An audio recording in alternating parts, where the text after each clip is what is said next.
Assalamualaikum warahmatullahi wabarakatuh. Alhamdulillahi rabbil alamin.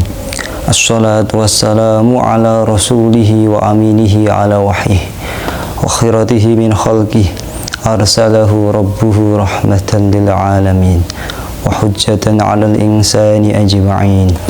Qala Allah ta'ala fil kitabil karim, Ya ayyuhalladzina amanu kutiba alaikumus syiyamu kama kutiba alal ladzina min qablikum la'allakum tattaqun. Shadaqallahul adzim.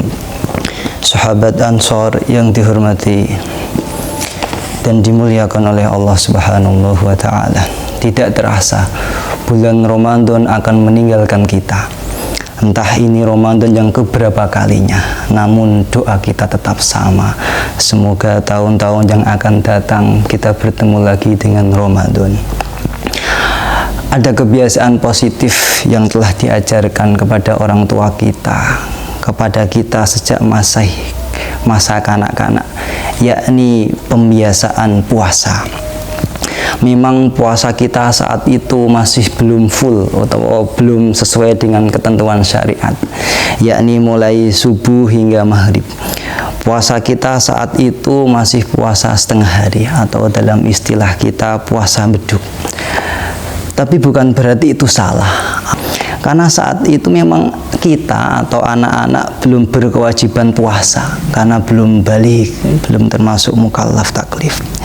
Bukan berarti juga itu merusak esensi dari puasa, karena biasanya anak ketika sudah terpaksa atau memang tidak kuat lagi puasa di duhur berbuka, maka dia setelah duhur akan berpuasa lagi. Artinya sebenarnya dia memang puasanya setengah hari karena memang tujuannya untuk latihan, bukan kok sampai merusak syariat dan lain sebagainya. Setelah kita amati, ternyata pembiasaan puasa sejak dini ini memiliki beberapa aspek positif yang bisa dikembangkan oleh anak, karena kita melihatnya dari perspektif psikologi. Namun sebelum itu ada sebuah riset ilmiah atau eksperimen dari seorang tokoh psikolog tentang teori delay gratification, yaitu menahan godaan atau pemberian seseorang. Tokoh tersebut menyediakan 3 permen dan diberikan kepada 3 anak, tapi dengan instruksi nanti boleh mengambil permen ini setelah 20 menit. Ternyata ada 3 orang anak tersebut bersikap yang berbeda. Yang pertama ada anak yang langsung mengambil, langsung memakan. Yang kedua kurang dari 20 menit baru mengambil. Tapi yang ketiga yang luar biasa, dia menunggu 20 menit baru mengambil. Setelah diamati, ternyata perkembangan anak yang setelah 20 menit baru mengambil ini memiliki kepribadian yang luar biasa. Sehat secara mental, matang secara jiwa, psikisnya bagus, spiritualnya juga bagus. Bahkan unggul dalam prestasi akademiknya. Setelah diamati kemudian 10 tahun yang datang, ternyata dia tercipta sebagai pribadi yang sukses, kaya raya, dan mapan karirnya.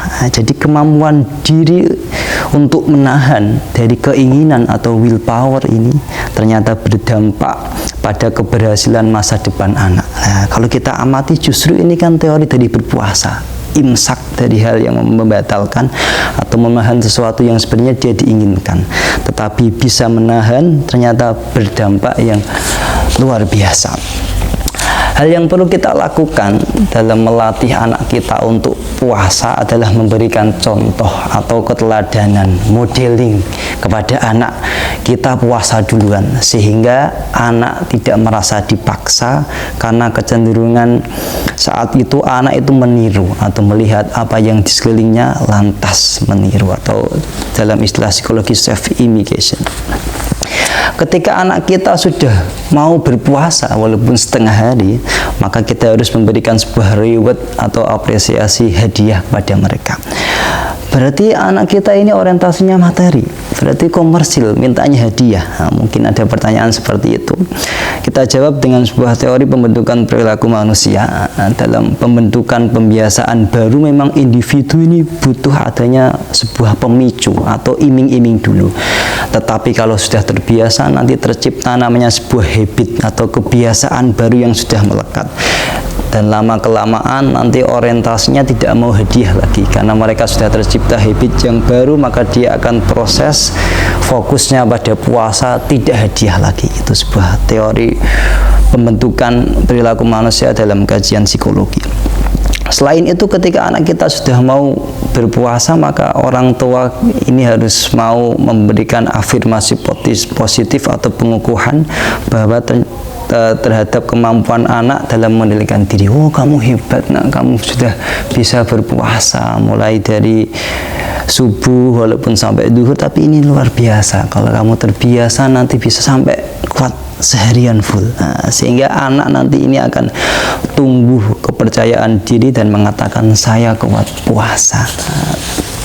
Mungkin muncul pertanyaan lagi, kan saat itu anak kita kan rentan karena masih butuh dampingan psikis atau fisiknya, butuh gizi dan lain sebagainya. Kita jawab, justru dengan melatih pembiasaan diri atau pembiasaan puasa sejak dini ini, mereka akan merasa, anak-anak ini merasa dianggap sebagai keluarga karena tercipta namanya belongingness atau tercipta sebagai kebersamaan keluarga.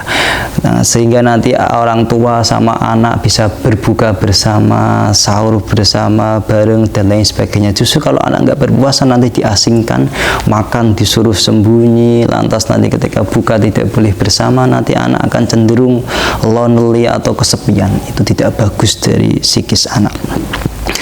Selain itu juga nanti dengan berpuasa sejak dini ini akan melatih mekanisme mental mereka atau pendewasaan dini dalam hal psikologisnya. Artinya apa? Ketika anak menginginkan sesuatu, biasanya dalam alam bawah sadar mereka, unconscious mind mereka pasti akan menangis, merengek-rengek dan lain sebagainya. Karena justru dengan berpuasa mereka terbiasa menahan, artinya kecenderungan negatif mereka akan berkurang sehingga konsep diri mereka semakin matang, tidak minta-minta lagi dan bisa menahannya. Puasa juga ini dalam kajian psikologi kesehatan bisa melepaskan toksin-toksin atau hal yang ditimbulkan dari makanan jajan anak-anak tersebut, karena jajan banyak sekali mengandung hal yang tidak baik, kimiawi dan lain sebagainya. Artinya apa? Puasa dapat melepaskan hal yang bisa memicu perkembangan otak anak.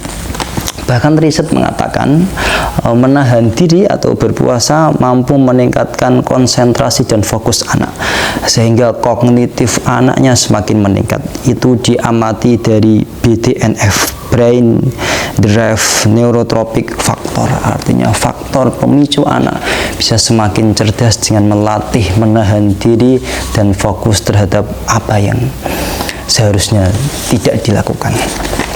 Paling tidak intinya dalam berpuasa adalah kemampuan menahan atau dalam istilahnya self control atau imsak dari hal yang membatalkan.